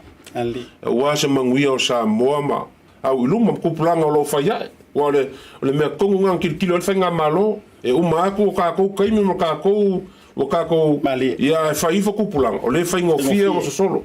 ia kala le ngi fia manguia foi ia ko yo ngi fia fa kai foi la ko fa le vai malai e u ia nga ma o vol me o kam fai mai ia me lango le sky al fangia le kua sanga ku pu peale fa ko kang ma o langa o ka kaulo polo ku mua ia wa foi le sila mai mo ia malongo pu ia li o ka ko ku ngu lungo le ea mo pele fa ko kanga i lau ko fa le vai malai fa pele o fisangei ia la upe fai anga la moa la masa vali male ma kausala no mai ai ma ku ala o vionga kausala la langa le mo ka penga i fo ia konga i lungo le la ai vai ai fai ngol plu o le red ia la ai o ia le la fiafi sa fo ia mo ia a tai le lu moenga a tai lo fogalafo le foi wa ta otoi il malunei le saunanga mantango fio le tanoa fa alwan le sunga tamaitai fo mai o fa to fa manino i mata tau porkiki mai se fo su engai mata upu fa pea le o e fitalai le moenga le nga o le tu mo fitalai e o sunga ro filufi sunga tu isa mau fitalai oi ia to fala e mo mai mal to ina sala fai fa tai foi wa to pule manu le ne ya so le ngata ilea ia wala sia la o le fo le fa fonga maua ale fionga le tamai pa le mia ia me se fo le tato fainga malo o ula matiti au wale anga iluma le fo e tanoa ma e fitalai fo i la awelua ka fitai faile mo tanto wala malo ai fo ya ula awelua le anga o le kenge fo yo le mala tawa ai fo ya na la au la leva tua uma la le fa ai na o le lua le ka kango yo ia uli masao la lua tu muliatu ai se aso tau te toi feilo ai ta fesila fa ile la au le tamaita ola tuna soifua fata ia mo le nei taimi a lofa angana o saolo i le fata o lo fata tari mai ainga ia a Samoa si tato atu malolonga foi mai e le si au tamale stand pai marunga proclame au ke rese e mo sau me nga foi boa a tele lo fata mo a fai te mo mia o loa mai Samoa manisi o atu moto le Pacific pe pe yo fiti matonga e na o le tasi lava le maketi te movia le Tasi Market. Tasi Market, e le ngata i fua whatoanga e maua fo'i ia te maisi me tau mafa mai le moana. E peia ona uwhai atu, e te maua uma o loa mai atu moto le Pasifika. O le talo le te sila mai ai, numero tasi lea o loa sa palai mai le atu o fiti. Kako karongi ue fo'i ia soi. Maua fo'i le umala mai tonga. E le ngata i lea. Mo ila tau fia le tātou tama o le whai. E te maua uma lava i Tasi Market. Ai whawhetu langa o whaalawe. E sa o le lei, e maua tātou pusa pisupo. Tu ai ngā le lei ia leo le pama. Le ngata fo i lea, maua pusa moa, i so si tu ai ngā sizes. Whapea fo i la kako pusa siu pipi. Anse mai ngar ka pusa siu ngar whamule mole. Tai. Tama ia mo whalawe, ngata fo i leo pusa pepe i le Tasi Market. e maua fo'i ipu mo whaalavlave in bulk I le Tasi Market. Ia le nā Samoa, a mai ala o na whai umalau whaatau I nei le auranga le Tasi Market. Aua nei e tu muli, ai alofa I nei o tātou ainga I Samoa o le whea ngai Markoviti. E iai fo'i le lātou o auranga ua tā ua le Money Grant. E lafo ai tupe mo ainga I Samoa e le ngata o nisi o atu motu le Pasifika. E tasi lava le no fuanga I te whai ai tūranga uma nei. Le Tasi Market, whale o loi Messi Road I West Auckland, a le ngata I leo papakura I South Auckland. Can you be my wife?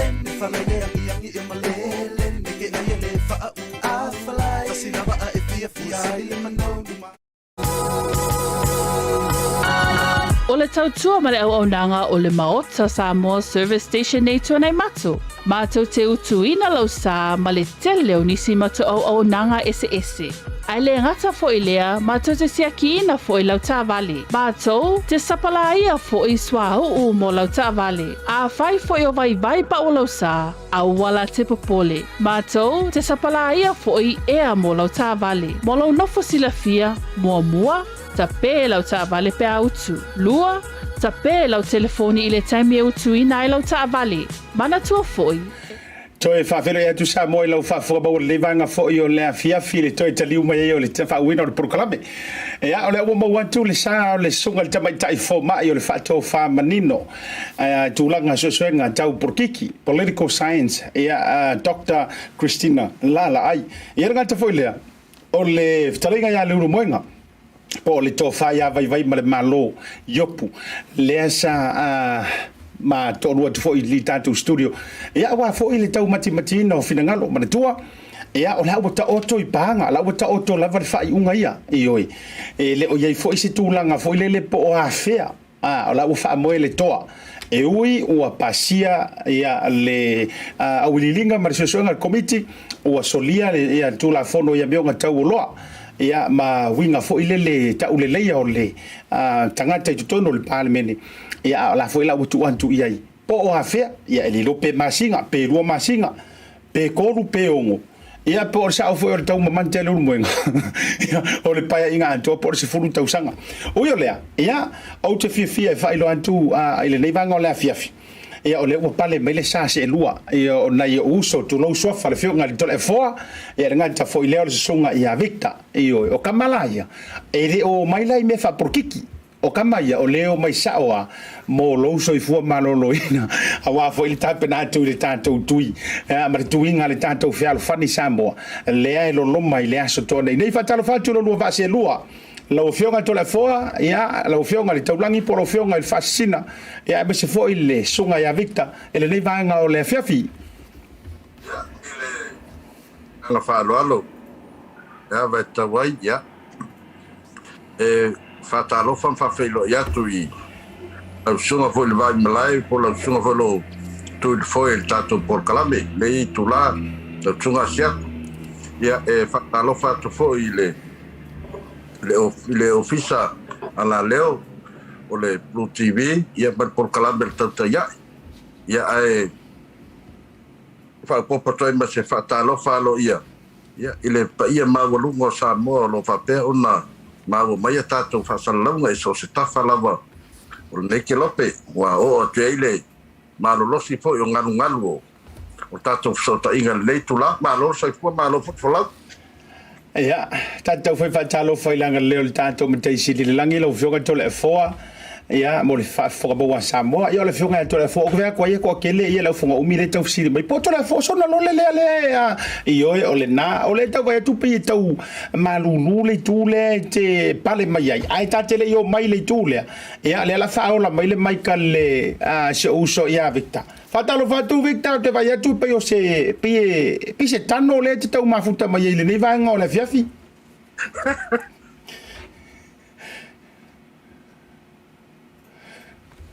sei unmute mai lava lau fa mole lau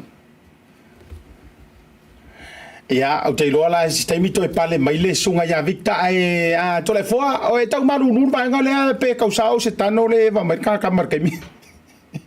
ole so ta inga mul nei lava ma le ftalenga ia tua I o le mafana le va enga la ia ya masalo po laua o sui foi ia winga fa sui fa fose winga o tap ia o taton salo ese taimi e to va perno to e sa fia mai ia e sa foi o talenga ia to ilunga tato por kalame e a malo fa tai to le voa e le ono le tatai mi le to e ia ono fa malo no foi si tato taimi ono wa il fa so sa fenga ide e fa mai lo le se unga sole o le nei lava e fai tui pui e no fa pea o to le fo le to e fai ni tui e le yale tu ina tu pea i la o fionga e me so ta penanga fo i le fer fani sambo e ia wa fo i le taimi re tuinga i le asto na ia me so le tu i le funu ia fa tai certo o le asto na i le i po le solusu valu le me il taulanga fa tau i mangele le mele i le kapaka le la talata i le pito le il pekensi na le le afa ia le tuinga o le fainga paanga le fel fan Samoa ia o le male ngalu va valua foi male pay the doctors i mangele o lo ia fa moi ia o le ta le iva le ta ia a matalo ia le tuinga e sa o le tulanga na e sa no ai certa o le tuinga fo o le tasi lua ia mal pusta mo ila tau skolo no tau sanga anga ia tuilunga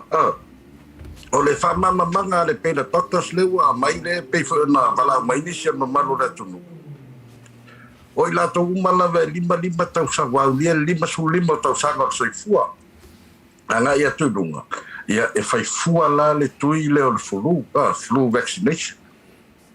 ai o le vaenga le tatou le la loifo ia a fa pe iso ngase ngase tu ma por le medical conditions hoye ia em faila ona fa kino fu lau tu yo fulu ia e no ma se tom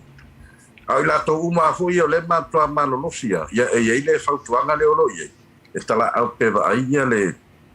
ia la fo mai fa le ainga se bang na ila va nga le lima tau sanga ngai ia le usau nei la le fautuanga le por fatunga le mai le Ministry of Health le ai le to ia atu fu ia la to a certa ta ora oficina fa pero e uma ia to uma fa mai ai ole mafuanga lo fa pero na fa pa anga i pe le na lu so ta wa i pe le fa fan Samoa ia fa pe fo ia better health ia better doctors ona nei le na varu wase fase lauto lima ia cases fo tonu New Zealand toa Omicron ma na foi no mela e lata ile lua fe iba se lau nei au tilan a sila foi lá ele sona las no fo e ono afe cases fo ia na ia ia fa popo foi le mai lato foi le mani liu mar covid e to iva ono no winga a fa peto iva na fina mani liu sul lima nei lo no winga lo ia per fa e te tenga le tulanga le mai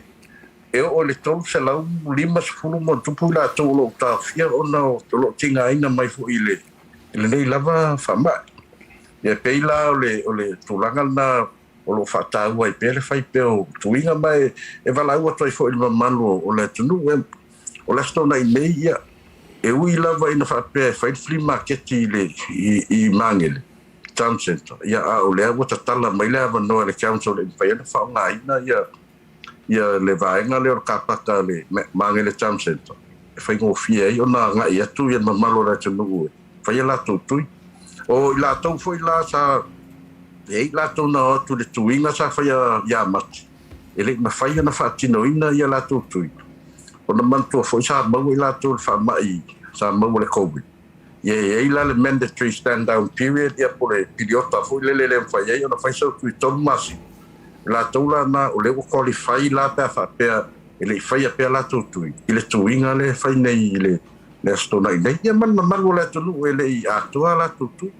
pe ole se au te lenga le ole ne foi tam fainga lo nga ia trele fa fancha mo le sto na ia Asiata malangang falon malo fa o lewa no foilo ia le maru no tele Samoa ia ile ta fa mo poina wale fa mo le aso to na ia to e fa mai lava le taimi ia e wa le tai fo ile vaso to lo foi to mo si tanto wa no ile aso a fraile to e fa manatu ia na to e fa mo mai lava o le taimi ia me se fo na inicio fa mo nga no mo ile aso fa mo ia ole taimi a matai i te talaina lo ia tātou tuinga i le tā o le iwa le tai au o le stona i lo sifu valu me ia ai ta puni alo ia i le tā o le wha le fiasu o whamanu yanga ia pe ona e tā ua ia pe wha ona maua i lunga fu i o whalau i lolo ia ia olo ia whamanu yanga fu ia le pepa i uto i le tā vale ia ma pepa tala o loa pe wha peanga i atu ia le ia e te anga ia te whailau tui ia po o e whai malau a inga ia e iai whai musika mwhawhiwhianga fo e la whapea ta pena ina i le asu ia a o a e anga ia tu i mole tātou whamoe tā ua le nei male anga a whapea e te leo manino ato toa fo i le tūranga le pēn sa noa ia sia wala umaila ia leo le oval se lau 5 lua valu lua o le numela wili fual nae tātou te sota ia a o anga ia tu le whamoe le nei le stona ia whaftai sia ia malo whaftai tātou to e whilo ia i le aso antona i le ia e mese foi e whamoe le aso freile ia a wa fuisisi to e whamanatu murimuri ia le la to tu atu lunga le nawe lunga le tātou flyers foi po whamoe mese foi o le no whanga ma le taimi ia male no mirror o le tātou tuinga le whalfan Samoa ia ai lo whatu whamalunua tu sunga Victor o nau te loa ai wale o kiria sao hape o kiria le tano la i le service ai le tuia mo le falei le lisi tanto lao ai mo le nei taimi fa te tele mo tava no alo fa tele atu ia fa tai lava Asiata basalo lo mai ai la via foi vaenga nei ia basalo la lo fe lo ai le spoi de pa ai fa tai lava mo mato ava no sai fo mai manuia ia fa tai mo le fiafi fa sai foi na fa sai foi fa tai ia o le tau longo la vaia ma se fau e tata longo ia pule staff nei le laulo na sa ai wona ngalo le tātou tuinga le na i le aso tonai ma le tuala e fo ile sia tātou tuinga we do have another vaccinations o le tuinga fo ila le o le so forile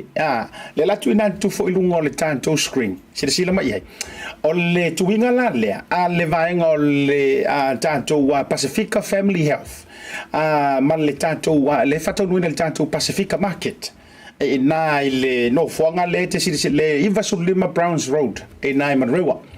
io e ale fiongo fo ile aloli ia malelato fo team ale nganta ilea o ilanto o lango suina le tanto Pacifica Market no winga uma felo kuilia ia ona tifala ia ai lau supoesi ai lau papakiu pia pe kausa me foi lau papakiu metulanga i fatau ngole na so Pacifica Market ia matato mafelo ai nai le tui ia male tui le fulu ai fai fo ile free vaccinations fo ile le mo le fulu ese mai le covid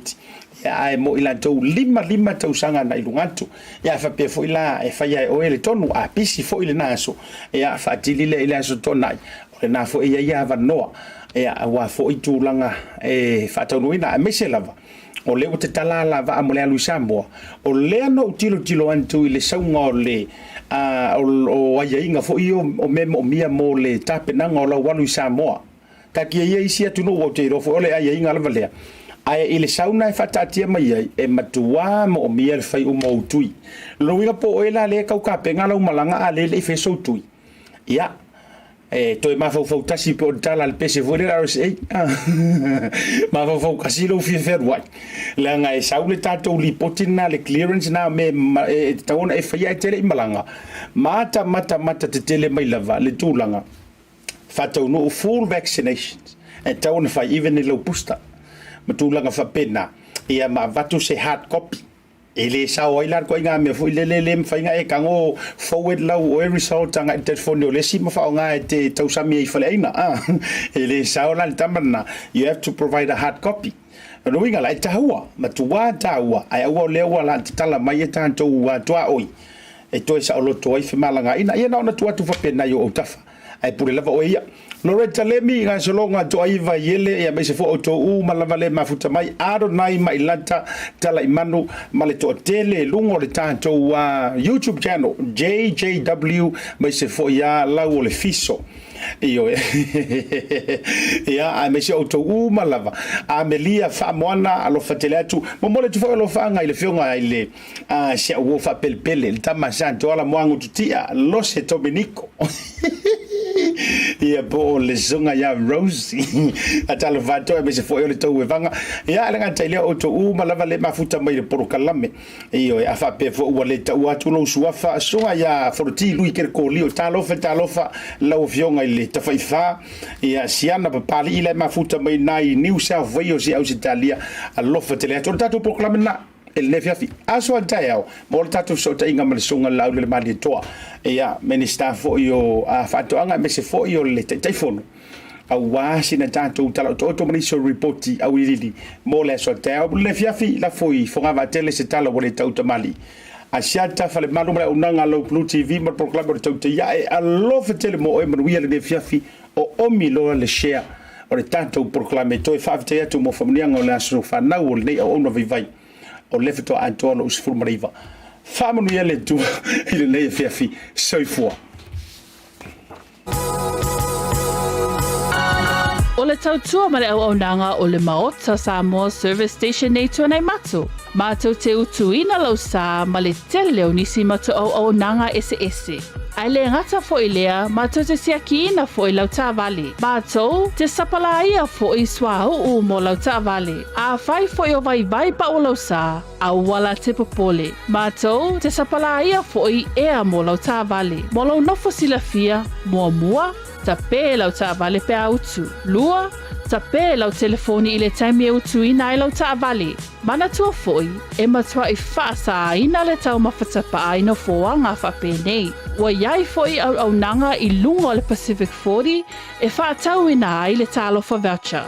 Maota Samoa, o le Maota mo Samoa uma. Mātou te fia e au na pia mo o Samoa, whawhetai le fio mai, we'll see you again, and God bless. Hi, my name is Sora and I'm from South.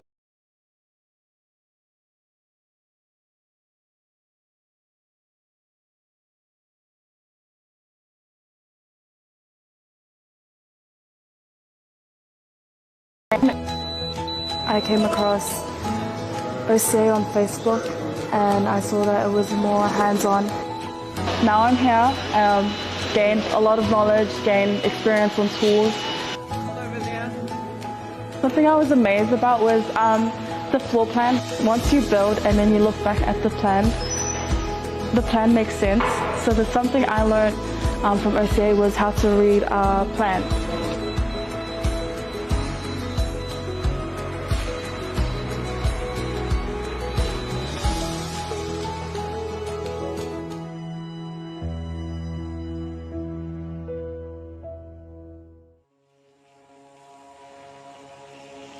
Bluwave Ngalumoana. We are focused on providing digital solutions for our Pacific people. With a creative team that incorporates Pasifika values and cultures, there are no limitations. We offer a variety of digital media solutions that cater to Pacific peoples. With over 10 years' experience in graphic design and photography, we take pride in creating art with a Pacific focus. We also specialize in filming, editing, and live streaming.